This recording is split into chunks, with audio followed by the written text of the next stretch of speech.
débat. Nous sommes libres opinion Guinée à l'Assemblée nationale. Merci. Par rapport au discours de M. Baou. C'est un plaisir d'être dans cette salle pour parler de mon pays et puis pour échanger sur quelques expériences et quelques pistes de réflexion, puisque on est dans l'action.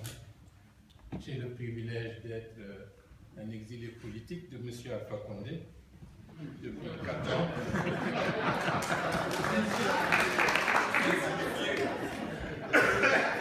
Bien. Lorsqu'on parle de la Guinée, j'ai l'impression qu'il y a une grande méconnaissance des réalités sociopolitiques de ce pays pratiquement depuis l'indépendance. Il y a eu des mythes qui ont été forgés et qui ont été consolidés avec les années et avec une certaine simplification de l'histoire d'une population, de populations et des raccourcis qui font que les victimes deviennent pratiquement les coupables. Le régime de Sékou Touré, pour l'extérieur, un régime progressiste, mais qui écrasait sa population. Plus de 50 000 morts au Cambodge, près de 2 millions d'exilés. Et la plupart d'entre nous, nous sommes issus de cet exil. Aujourd'hui, il y a 1,5 million recensés officiellement de Guinéens au Sénégal. Le même chiffre en Côte d'Ivoire. La population gambienne, on peut dire presque, est-ce qu'elle n'est pas majoritairement d'origine guinéenne, sans parler de la Sierra Leone et du Libéria. C'est pour dire que la situation de la Guinée dans la sous-région est une situation très complexe, mais qui ne date pas d'aujourd'hui. Le régime de Sékou Touré, pour camper un peu les idées, personnellement, je crois, les colons sont partis et une petite bourgeoisie bureaucratique a pris la place et a continué de faire ce que les colons faisaient en écrasant la paysannerie, avec des impôts en nature, avec des exactions, et ça a continué comme ça. Maintenant, l'opposition de l'époque, c'était une opposition pour conquérir le pouvoir, mais ce n'était pas une opposition pour remettre en cause la situation sociale des populations, ce qui fait que la contestation du régime de Sékou Touré n'avait pas pu cristalliser une majorité politique suffisamment dense pour l'amener à changer la donne. C'était beaucoup plus comme des oppositions instrumentalisées avec l'époque de Nard, avec le débarquement du 22 novembre 1970 qui a permis au PAIGC de récupérer ces prisonniers qui étaient à Conakry, mais qui a permis aussi à Sékou Touré d'écraser une bonne partie de la fine fleur intellectuelle des cadres administratifs dont recelait le pays en prétextant que tous ces gens-là, c'était la 5e colonne et il fallait éliminer. Et ça, c'était en 1970. Bon, il est mort en 1984. Les militaires ont pris la succession. On a dit que tout le mal, c'est Sékou Touré, la dictature personnelle. On n'a pas remis en cause le système qui a pu permettre pendant près d'un quart de siècle qu'un régime de ce genre puisse continuer son existence. À l'époque, nous, relativement jeunes, on s'est battus pour essayer de changer la donne. Ça a coïncidé avec ce que Mme Seyni disait tout à l'heure, la dynamique des années fin 80, début 90, avec la dynamique des conférences nationales souveraines, l'institutionnalisation d'un certain multipartisme. C'est vrai que les militaires guinéens, le général Lansana Conté, a accompagné ce mouvement et il y a eu le multipartisme. Mais ce multipartisme, c'était au profit de qui? Pendant 25 ans, la société guinéenne n'a pas pu faire émerger des cadres politiques susceptibles de faire vivre des structures démocratiques très rapidement. Et donc, ce sont les anciens du parti PDG, la nomenclatura, qui se recrutaient dans toutes les ethnies, qui ont pris en otage l'ensemble des structures dites démocratiques qui se mettaient en place. avec la conséquence, c'est l'idéologie de l'ancien système qui continue d'exister et qui continue jusqu'à présent d'innerver les débats politiques guinéens. C'est cela la réalité guinéenne dans une certaine mesure. M. Alpha Condé est le digne continuateur de ce système parce que lui-même il dit je vais ramener la Guinée là où Sékou Touré l'avait laissé. Il n'avait qu'à dire simplement je continue ce que j'ai trouvé en place, donc c'est une continuité. Et il a eu, je dois dire l'honnêteté, de fédérer tous les immobilistes de l'ancien PDG, de ceux qui ont travaillé avec le général militaire Lansana Conté, de ceux qui ont été dans le régime de transition militaire CNDD, avec tout ce que vous avez entendu parler de violence, de viol de femmes, c'est tout ce monde-là qui sont les éléments clés du système Alpha Condé, qui est de l'international socialiste. Ça, je le précise parce qu'il faut le dire. Et aujourd'hui, dans 3 semaines ou moins 2 semaines, on ira aux élections du 11 octobre.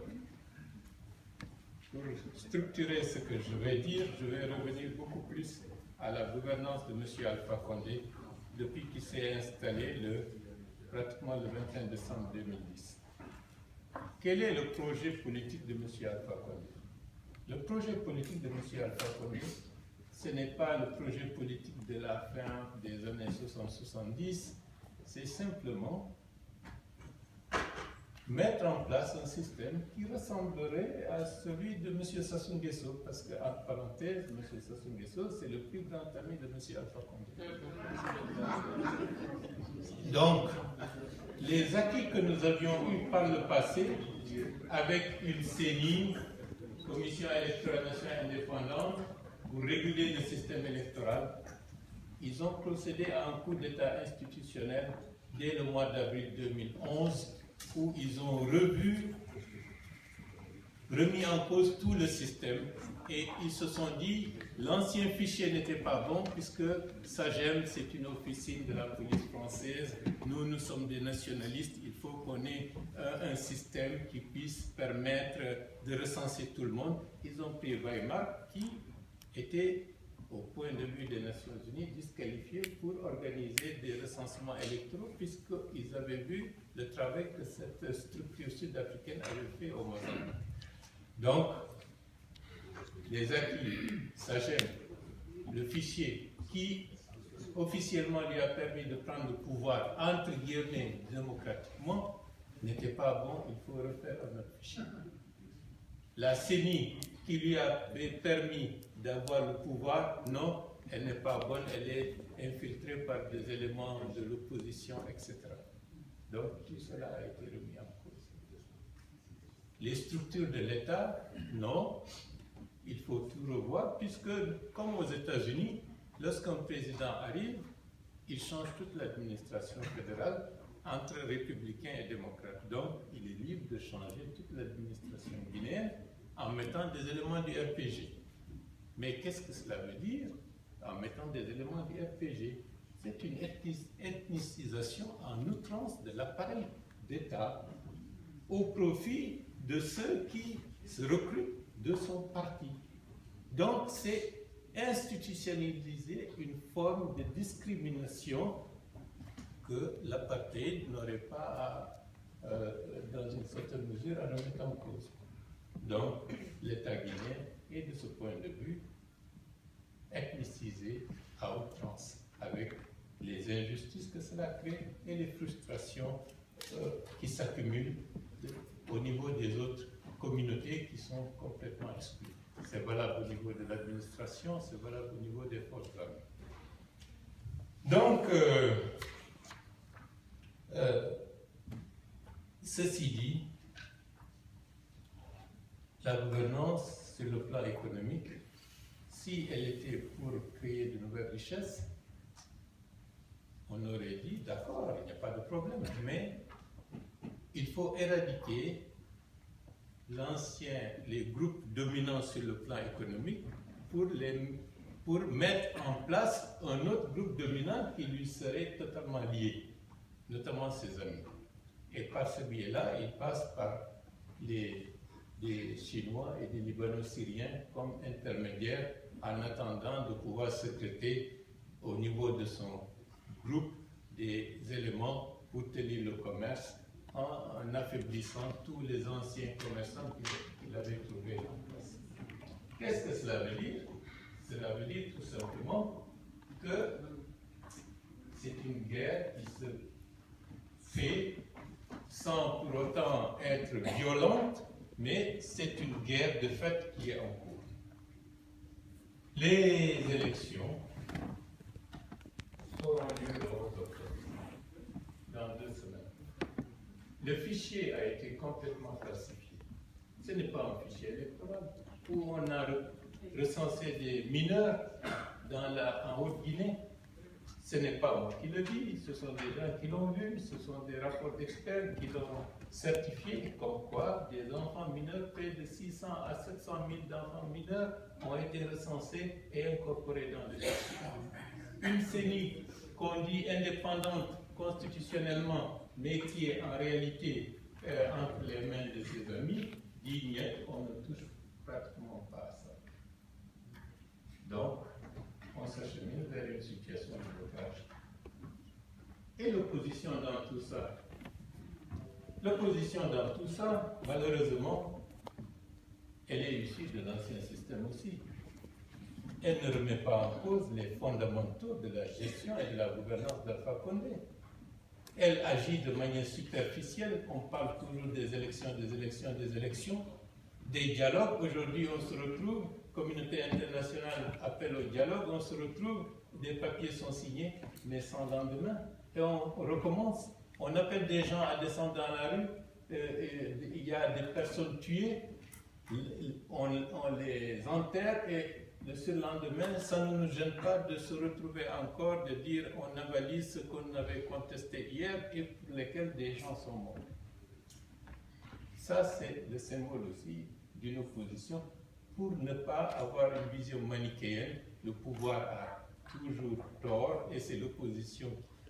Dans le cas spécifique de la Guinée d'aujourd'hui, aussi bien les tenants du pouvoir que les principaux tenants de l'opposition ne constituent pas une alternative crédible pour que ça change en mieux pour le respect des droits de l'homme, pour une gouvernance vertueuse et pour que ce pays puisse aller vers plus de stabilité. Mais je dois dire aussi que c'est tout à fait logique. Ça ne devrait pas nous étonner.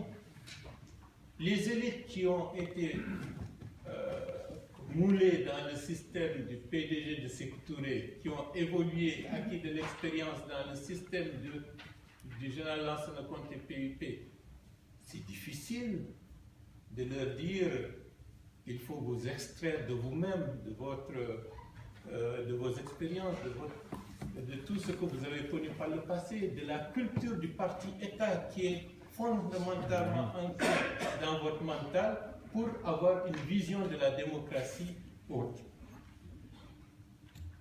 Mais il y a un grand avenir. Qu'est-ce qui a changé? Si M. Alpha Condé va vers plus l'ethnocentrisme, les populations de la Haute-Guinée, qui sont majoritairement mandingues, se rendent compte, il dit qu'il est de mandingue, il dit qu'il a pris le pouvoir pour les mandingues, mais en réalité, les mandingues sont parmi ceux qui souffrent aussi bien que les Peuls, les forestiers et les Soussous. Donc, de ce point de vue, pendant ces 5 années, la misère, la malgouvernance et l'insécurité ont permis de permettre à une majorité de la population de se rendre compte que la question ethnique n'est pas la question principale.